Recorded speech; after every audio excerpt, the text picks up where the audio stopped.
faisait une scène qui n'est pas restée et en fait on s'envolait dans les airs et on tournait moi et Malik. Et en fait j'ai eu la très bonne idée de manger des lasagnes juste avant. Et je vous assure, c'était pas une bonne idée. Donc je descends, ma tête elle tourne et bim, je vomis, je me retourne dans les toilettes allongée avec 5 personnes devant moi en disant est-ce que ça va?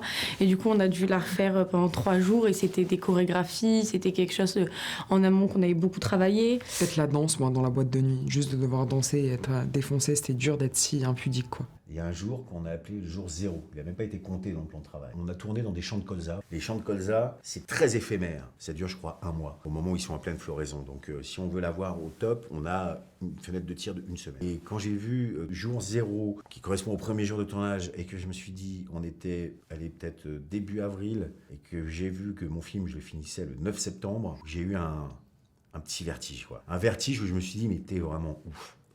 Là, je me dis, mais mec, t'as un petit pet au caresse quand même. Je veux dire, c'est totalement empirique, quoi. Je pense que c'est plus par rapport à la technique, les caméras, les placements, la danse était un peu plus complexe par rapport à certaines choses. Et entre autres, c'est une danse, mais c'est surtout un message pour représenter le coup de foudre. C'est tout renvoyé par le corps. Et le but, c'est que ça soit beau et pas technique pour faire un show, en fait.